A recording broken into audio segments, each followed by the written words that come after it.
Morning and welcome to Horizon Unitarian Universalist Church. I'm Meredith Barber and I am the interim minister here, and I'm so glad that you've chosen to worship with us this morning. You are in for a treat. It is obviously our Christmas pageant Sunday, and we are so excited to have all the folks here in person and folks watching us online. So the Christmas pageant is a gift. This is a no rehearsal pageant. So anybody who is here is more than welcome to play a part, people of all ages. So I encourage you to have fun this morning, to be silly. This is a chance to really experience the joy of this season. And I'd like to also remind you that folks in the audience who aren't playing a part but just staying seated are just as important to our pageant this morning. So I have a few announcements before we get started. First, we're really pleased to host the art of Jerry McKay this morning, and in the coming weeks, I invite you to take a look around the sides of our sanctuary. Jerry, if you'd like to wave, let people know who you are in case you want to visit with her after the worship service and let her know how much you appreciate her work. We are very lucky to have it. Additionally, after our service this morning, you're welcome to attend a winter solstice ritual and celebration here in the sanctuary at 11:45, and you're also invited to our Candlelight Christmas Eve service at 5 p.m. Friday, December 24th. So, let's make sure that each family member has a bag. Looks like this. You guys have these? Yes? Okay. All right. We're ready. We're prepared. Okay. But the key, this is very important information, okay? You do not want to open the bag until it's time. If you already opened the bag, we are going to put things back in the bag. Just wanted to make sure we have it ready. Okay. All right. And so after the worship service, you're welcome to take what's in the bag home with you. That's going to be very exciting. Okay.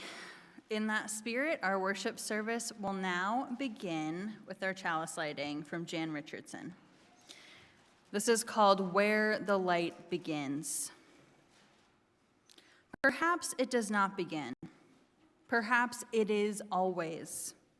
Perhaps it takes a lifetime to open our eyes, to learn to see what has forever shimmered in front of us, the luminous line of the map in the dark, the vigil flame in the house of the heart, the love so searing we cannot keep from singing, from crying out in testimony and praise.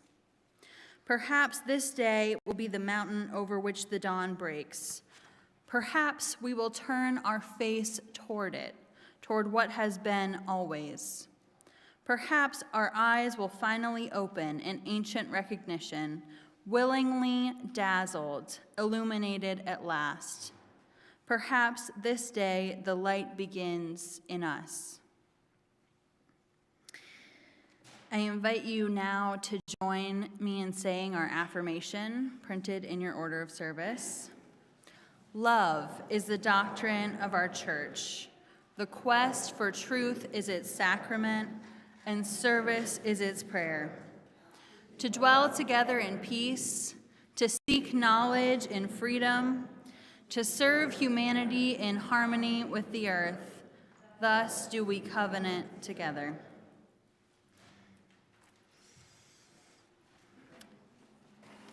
Why do we celebrate Christmas?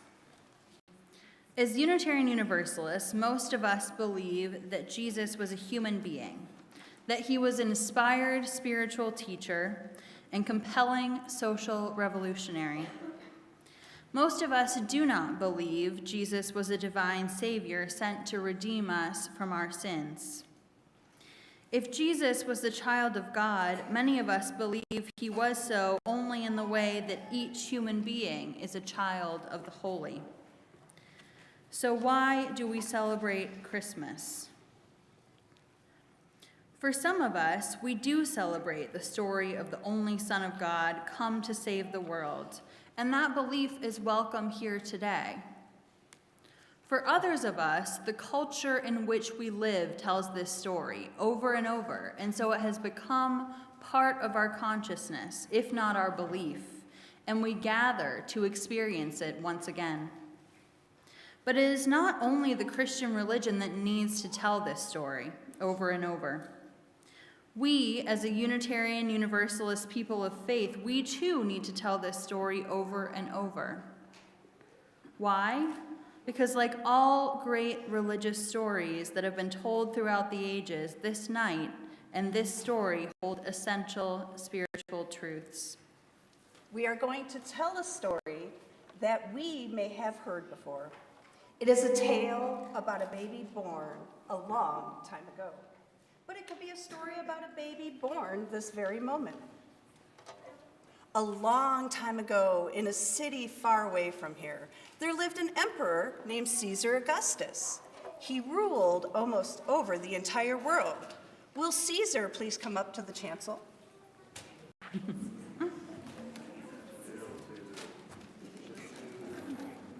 One day, Caesar called together his advisors and said,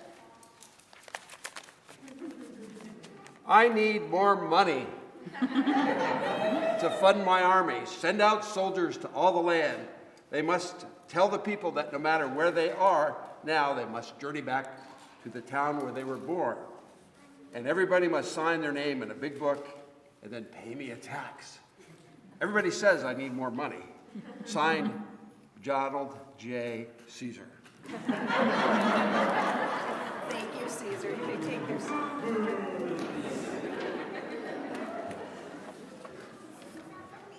I would now ask Mary and Joseph to go to the back of the sanctuary.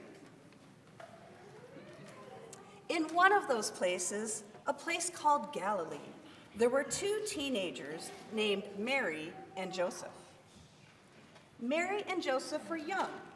They loved each other, and Mary was about to have a baby. Mary and Joseph had to travel a long, long time for many, many days.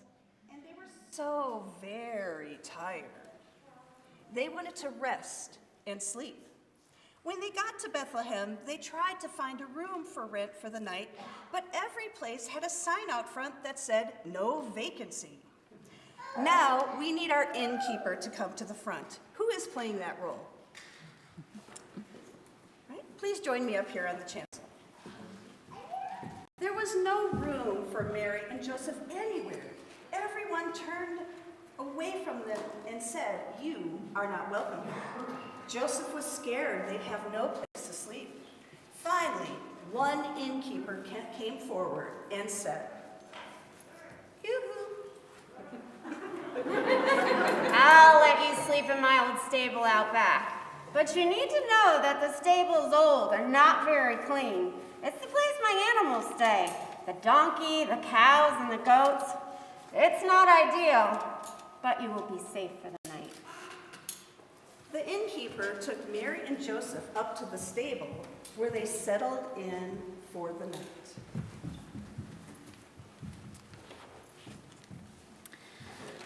Okay, now we're getting to the good part.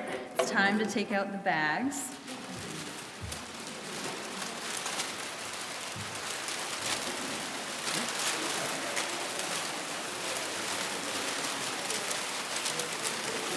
Okay. So inside your bag, please take out this little heart.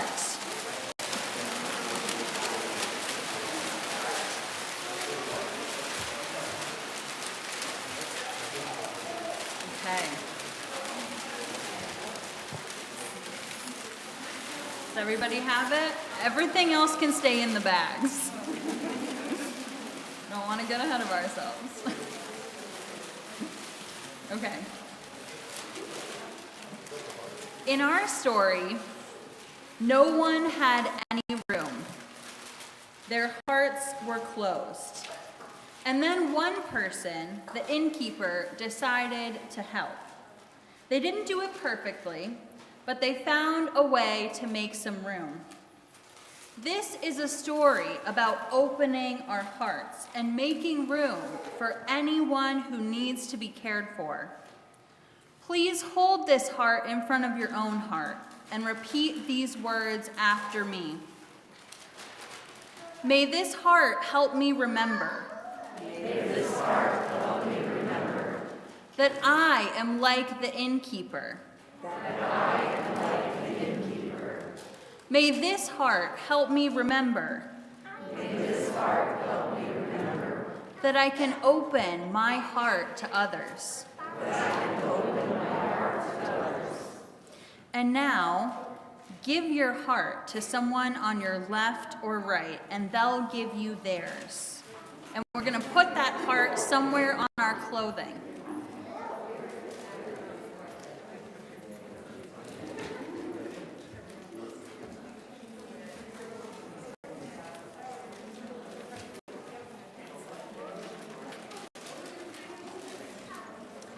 And so it was that they were there in the stable. Mary gave birth to her son, wrapped in linen. She laid him in the manger. Let's all welcome the baby Jesus into the world with the song, Away in the Manger.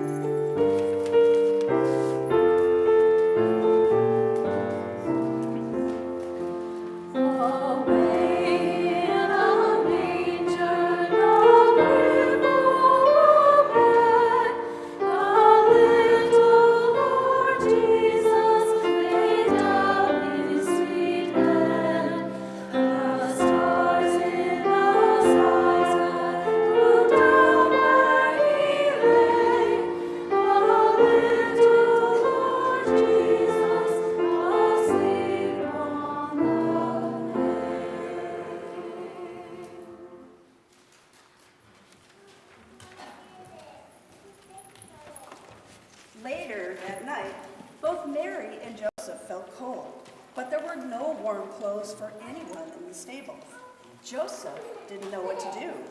Would his family shiver that whole long, cold night? When people do not have enough money, because they do not get paid enough, even though they work very, very hard, or there aren't enough jobs for everyone, when we do not have enough money for the very important basics of life, like food, clothing, and shelter, we worry. We are scared. But sometimes, some of us have enough or even a little extra money and food and clothing, and so we decide to share with those who do not. This is how we take care of each other and express our love. Our offering this morning will be collected for Refugee Services of Texas. And I'd like to remind you, too, that if you'd like your offering to go towards your pledge, please just mark that on your envelope. So the offering for the sustenance of this church will now be joyfully given and received.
Anyone who is interested in being a shepherd or a sheepdog or a sheep should get their costumes now from the lobby and gather in the back.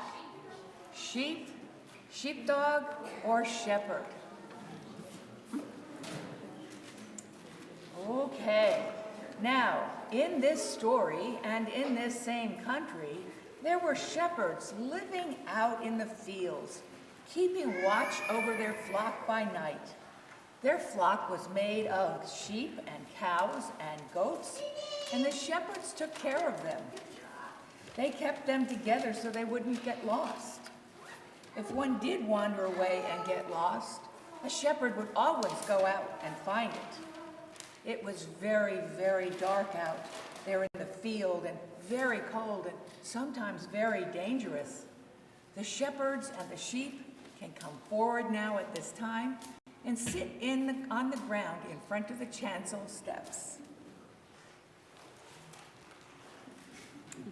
Shepherds are people who care for other living things. In our story today, the shepherds and their dogs take care of the sheep in the fields. But each one of us is like a shepherd. We need to take great care of each other and make sure that the smallest of us are watched over. We help each other and make sure everyone is taken care of and is part of a loving community. We make sure that no one is ignored, and especially that no one is bullied or discriminated against. We keep each other and everyone safe. So at this time, will you please take the cotton ball out of your bags?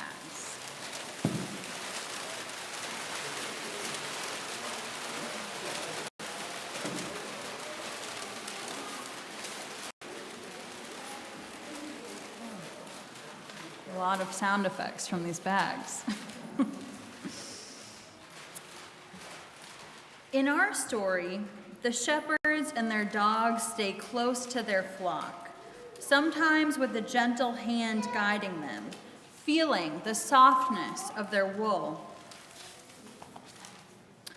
Please hold your cotton ball in front of your heart and repeat these words after me. May this softness help me remember. That I am like a shepherd. May this softness help me remember.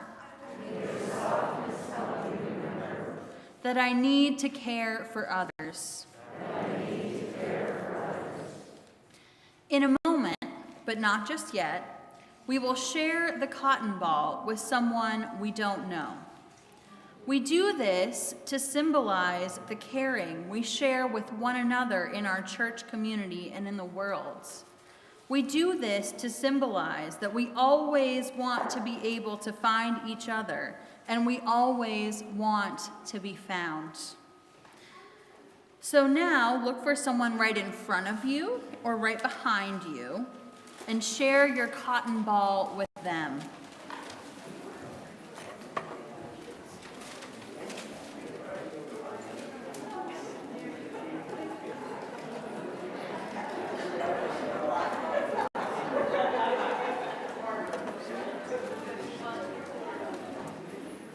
While we're sharing our cotton balls, I'm going to invite our sheep and other shepherds to come sit over here if they'd like. All right.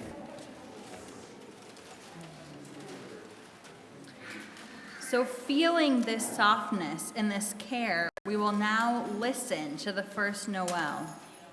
During this song, we invite our speaking angels to come up to the chancel.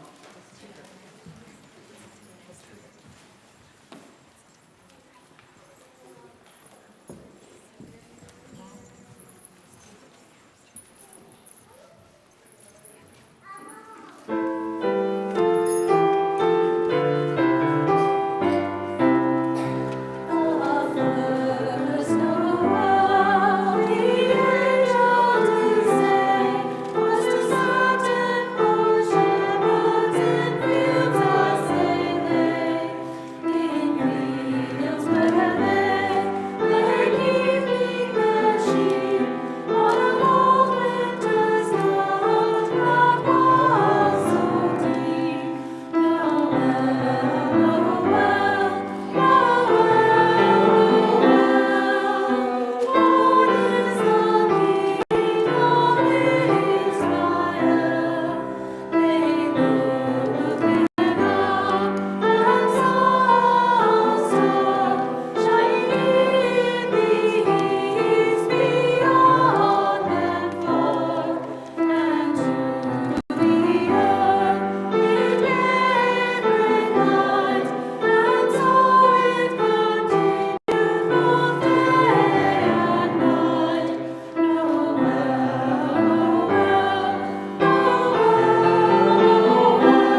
I'm going to ask our shepherds and sheep to make sure we have an aisle. And if you're a younger animal or shepherd, you might want to sit on the floor, crisscross.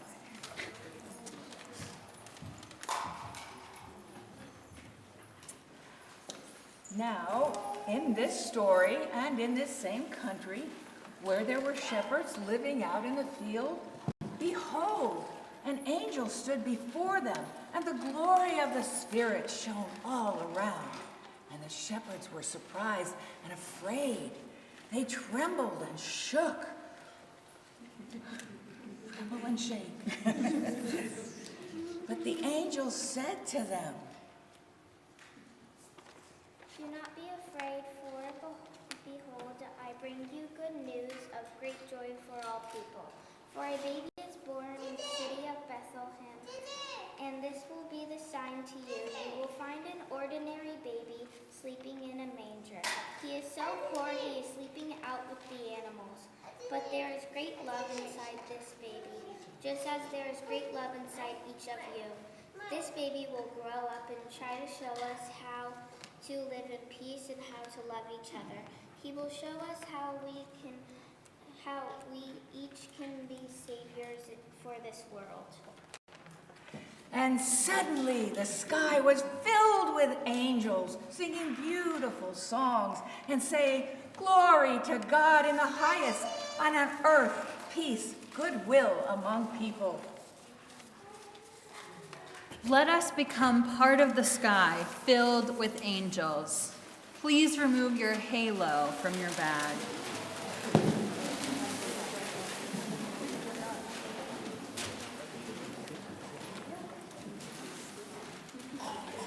With our hearts full and our hearts open, we place our halos on our heads as we say these words.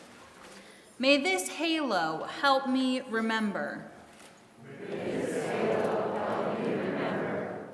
That I am surrounded by love. And may this halo help me remember. That I am love. If there are others who want to come forward to fill the sky with angels, they may go to the lobby and get their angel costumes and come forward and stand here on the chancel whenever they are ready. We could always use more angels. We will also need someone to be a star bearer and the wise persons bearing gifts. The star and wise persons can get their costumes in the lobby now and stand in the back. Now let us all become part of the angel song by listening and humming along to angels we have heard on high.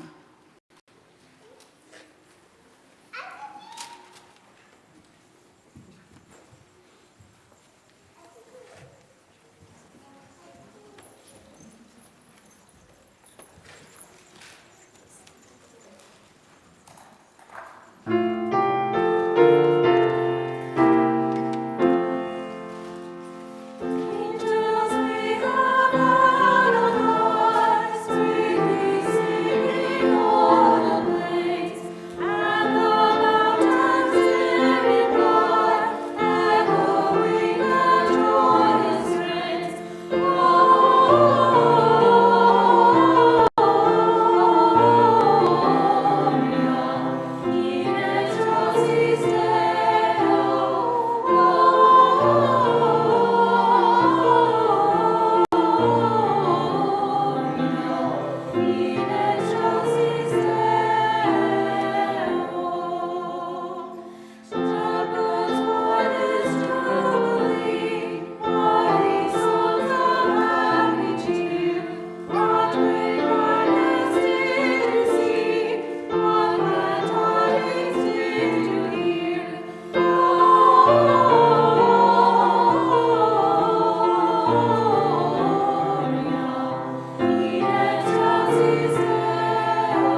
the star bearer come forward while I'm speaking? And star bearer, you may stand right here.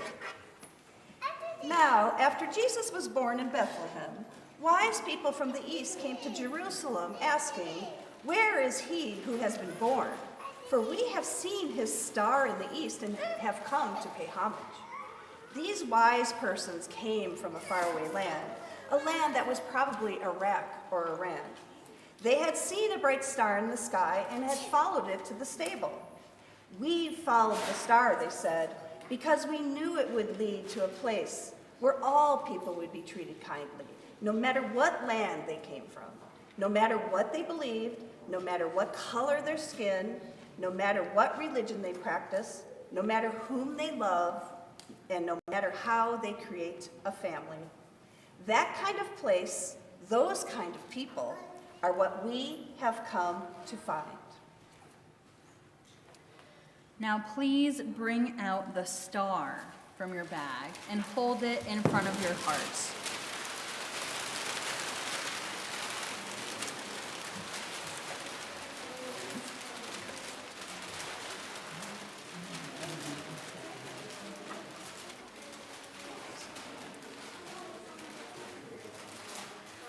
Your star symbolizes the place where our thoughts and our feelings meet. Please repeat these words after me. May this star remind me. May this star remind me Of the brightness and wisdom. of the brightness and wisdom That is with me wherever I may go. that is with me wherever I may go. Now let us put our stars someplace near our hearts.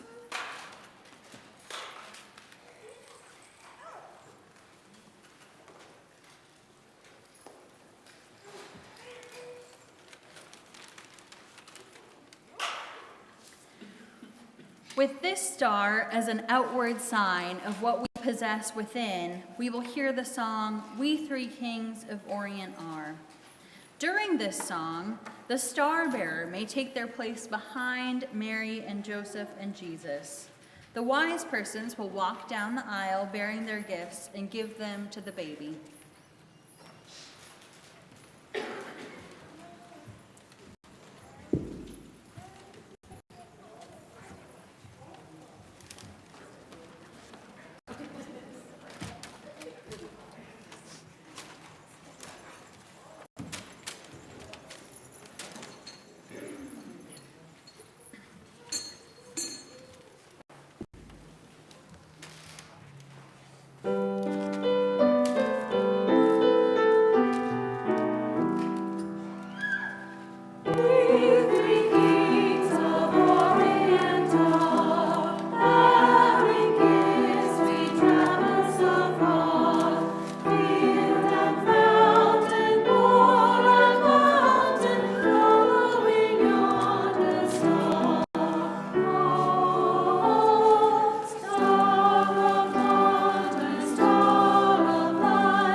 Once the wise ones had offered their gifts, there was a sound of scurrying.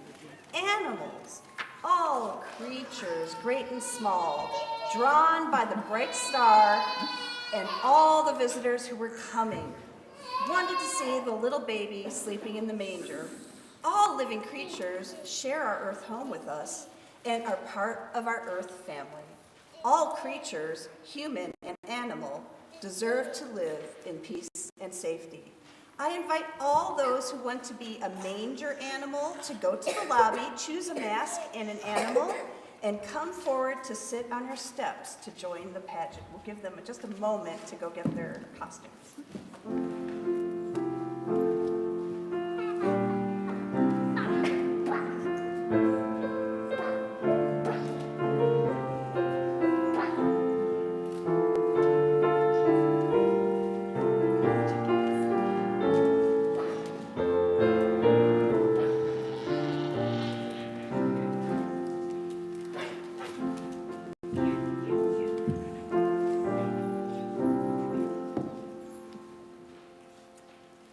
Now that we've gathered our whole cast of characters, let us pause for a moment.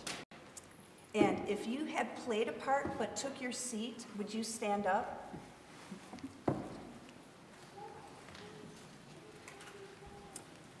Look at this scene.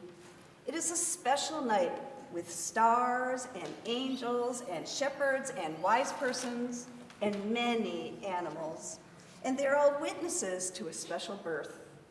A baby named Jesus was born in this place where love was the most important gift of all. We gather and live in that place too. We are also wrapped in that light and that love. And now our story has come to an end. Would we please give our pageant players a round of applause?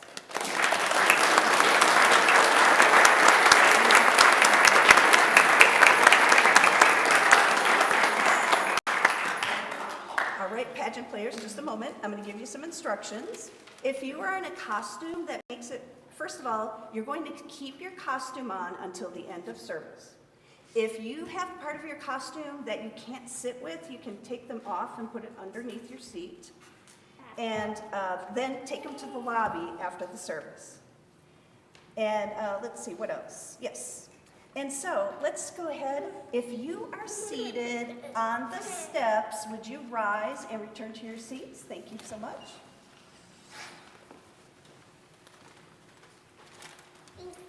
And now people, our angels and our star, would you take your seats? Thank you so much. Our wise persons, have a seat.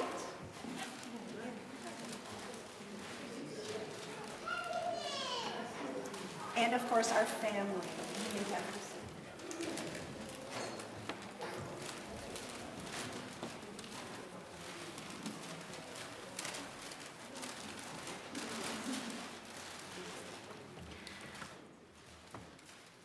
Thank you all so much for indulging in this beautiful Christmas pageant this morning. Especially thank you to Lauren for all of her hard work in organizing it.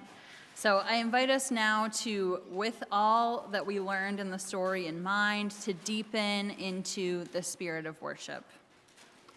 So we come now to the time in our worship service where we'll share the joys and sorrows of our community, where we'll share a few moments of silence, we'll have a spoken prayer, and we'll have our responsive hymn, Spirit of Life. So we have joys to share. Someone has a new job.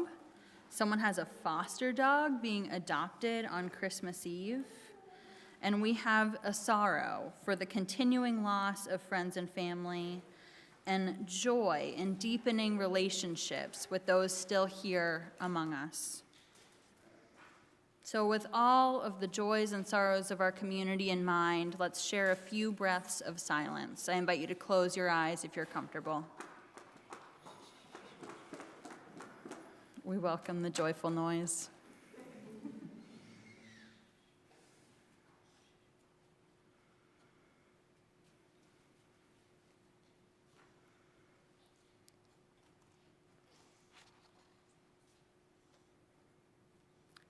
Loving God, Spirit of life, mystery in which we live and move and have our being, Draw near to us this morning and hear our prayers. This morning, we're thinking of all who are still recovering from the tornadoes, workers trapped in warehouses. The devastation knows no bounds, and it begs the question, when will we find a different way? When will we learn to treat one another as human beings? This morning, we open our hearts to love, and we send that love to all who are feeling unlovable or unloved right now, those who are lonely, those who are exhausted, those who are unsure of the way ahead. May they know they are worthy of love, that we all are worthy of love. Spirit, we give thanks for the chance to gather this morning, to have witnessed the Christmas story, maybe some of us with new ears and new eyes this time. Let us hear in the familiar story the birth song of a revolution, a call to turn the world upside down from the way we know it now. Each year brings a new chance, and this is ours. Be with us now in this season of waiting, this season of love, laughter, and joy. And be with us, too, in all the ways this year falls short of our expectations, in all the ways things may be different, in all the ways we may be hurting, maybe in ways we are not yet ready to name. Remind us that we are here on this earth to love and to let ourselves be loved, in the words of Mother Teresa. Remind us, most of all, that that is enough. May it be so. Amen. And let us now hear our responsive hymn, Spirit of Life.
Our reading this morning that we're basing the worship service off of is called A Christmas Prayer in 7 Words by Rebecca Parker. She's one of our UU theologians. She writes, "We remember the Magi, observers of stars, evidence-based seekers who found their way to kneel before a baby. May we too kneel before life's intricate mysteries, following the path of science-based searchers for truth.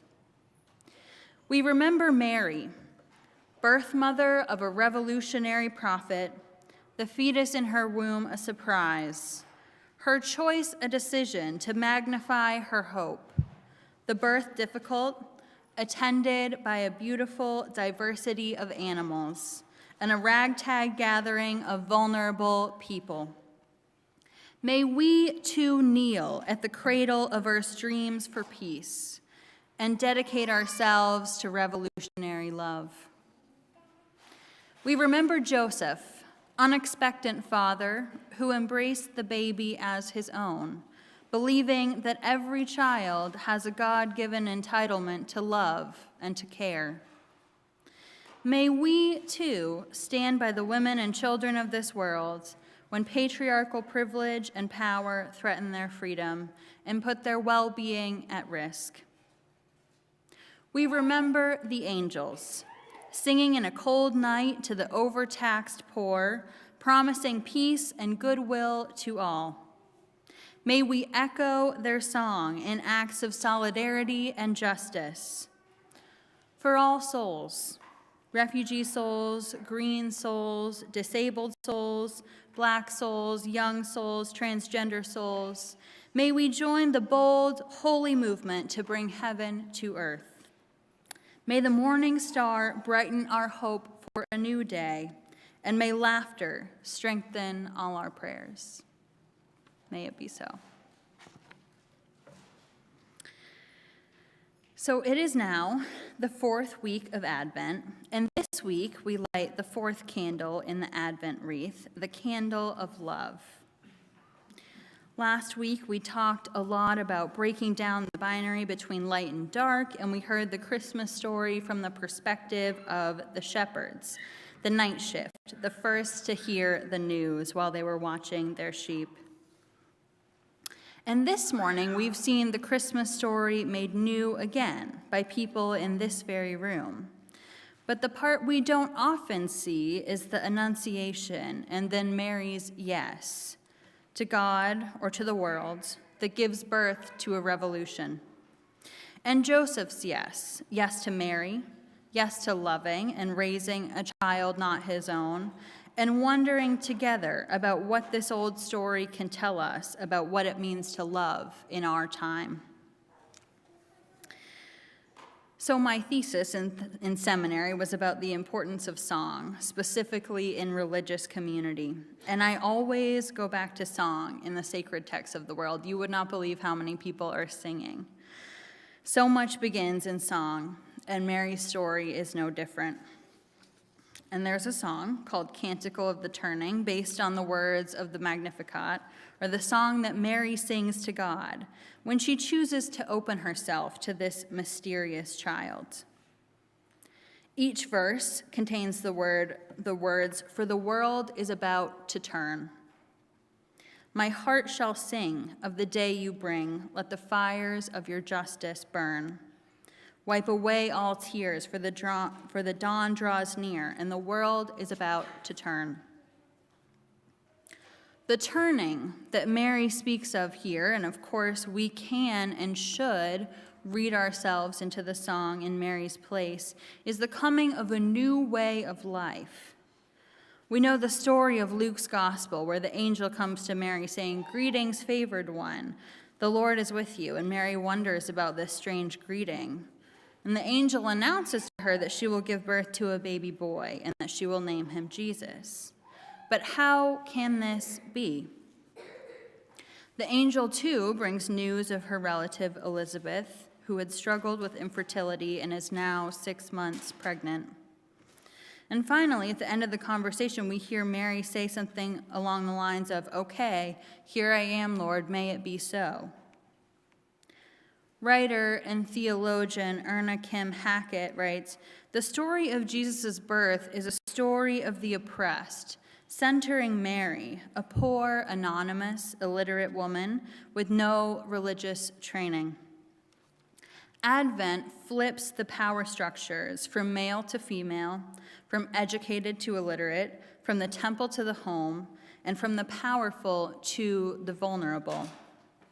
And I think Hackett gets it just right here. It's no accident that a poor, unwed teenage girl was chosen to bring Jesus into the world, and certainly no accident that she said yes. And Mary, by the way, very much got to choose. Choice, in fact, is biblical. The patriarchal framework that many of us have heard the story through in the past tells us that the miracle is the virgin birth. But if we flip the narrative, the true miracle, Hackett reminds us, is that Mary co-creates with the living God. And there are many more layers out there in Mary's yes. Yes to the angel, yes to the world, yes without knowing anything that lies ahead of her or Joseph or their family. She doesn't know if Joseph will accept this news, and certainly could not have predicted the violent and horrifying death of her son. But any time a child comes into our worlds, we open ourselves to a power beyond our understanding, to the unknown and to the mystery that lies ahead. Mary's yes to loving God and to loving others reverberates in the words of the Magnificat. My soul magnifies the Lord, my spirit rejoices. And later, maybe the more powerful, he has brought down the powerful from their thrones and lifted up the lowly. He has filled the hungry with good things and sent the rich away empty. Through Mary's yes, she gave birth not just to a son, but to a revolution, one we are still waiting to see realized. We remember, too, that Joseph also said yes to love. His yes was about believing Mary, even though he may have been confused and uncertain. Joseph's yes was, as Rebecca Parker pointed out earlier, to loving a child not his own, an acknowledgement that every child has a right to love and to care.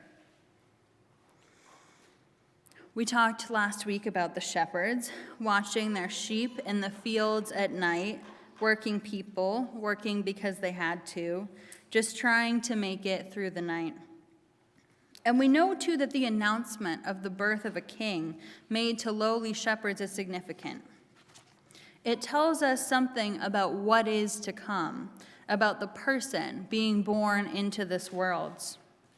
For with Jesus' birth would eventually come his teachings.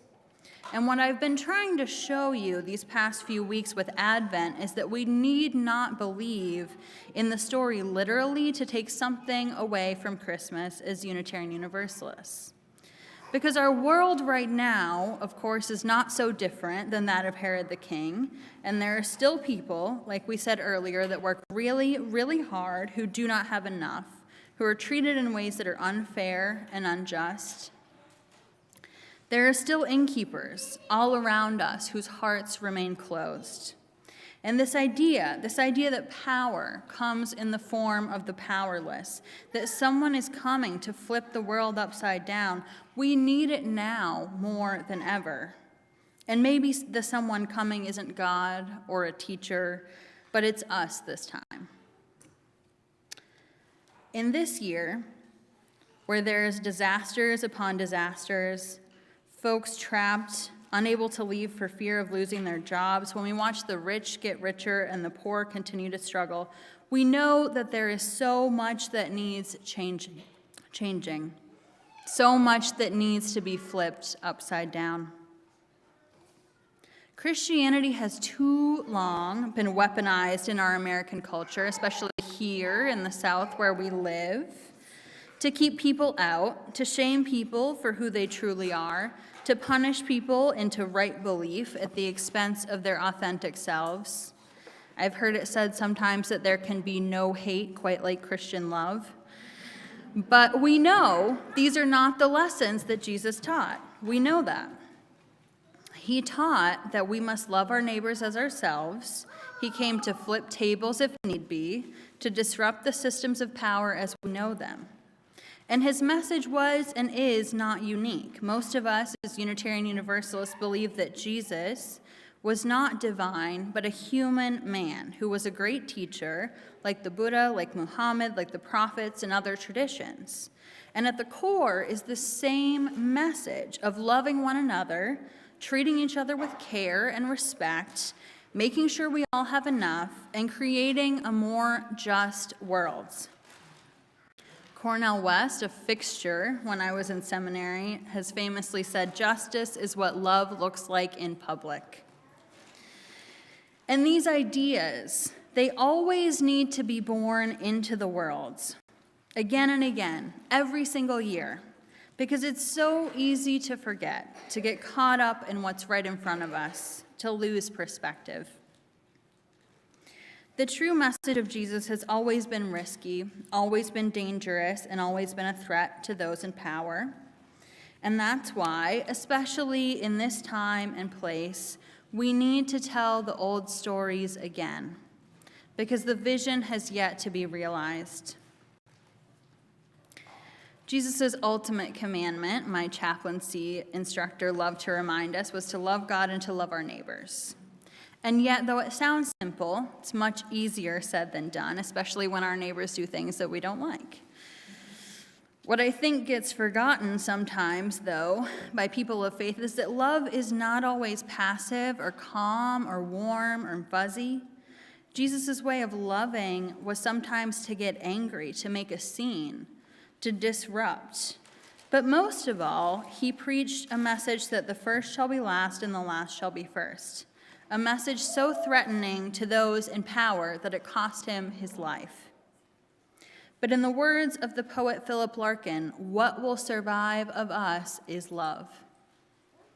And I've learned that the reason that we wait this time of year for the world to be about to turn is that these ideas about helping the poor and healing the sick, about our responsibility to one another as people of faith, about what we're doing here in this life, about what our purpose is on this earth, these ideas can never die. And they will never go away until they are made real. From a specifically UU perspective, we don't have to believe in any of this story literally, to believe wholeheartedly in the magic that it brings. The magic idea that a different way of life is possible. The idea that a teenage girl is chosen to birth a revolutionary, that Mary got to choose, the magic of liberation and hope coming in the form of a tiny baby. The magic of the shepherds being the first to hear the announcement of the birth. Christmas, for me, has always been a little bit emotional from the time I could translate the old story into today's world, because it brings a new kind of hope that maybe this year we can make some real change.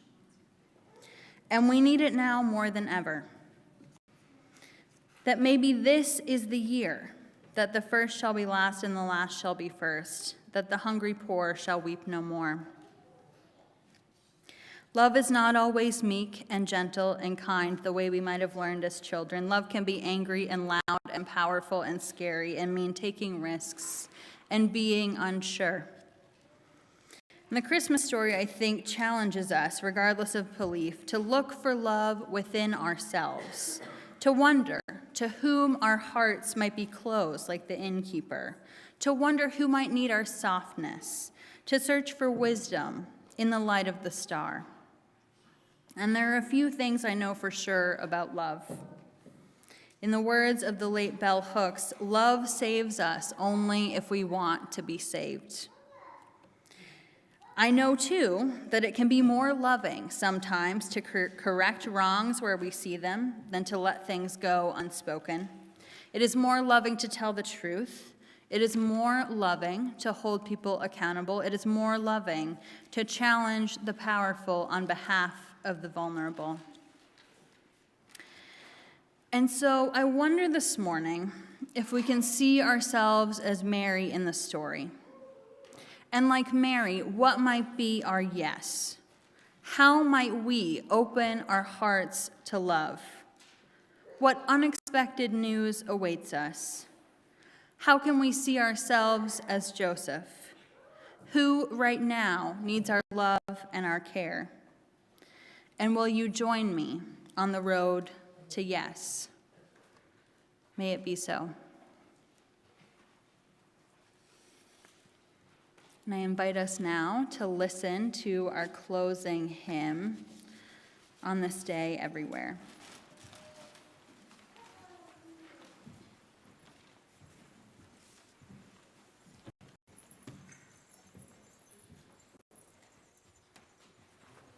Oh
need to give my gratitude to all the folks who have shared their voices with us this morning and the past few weeks. It is so hard when we're not able to sing just yet, to not have as much music and to not have a choir, so I am eternally grateful. Thank you all.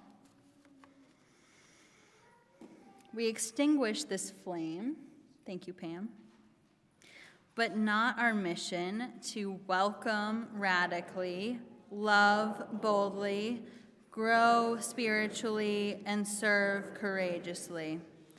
This we do because we envision a beloved community filled with compassion, helping all to thrive in a just world. My friends, as you go forth from our time together this morning, my hope for you is that you join in the work of turning this world around. May you go in peace.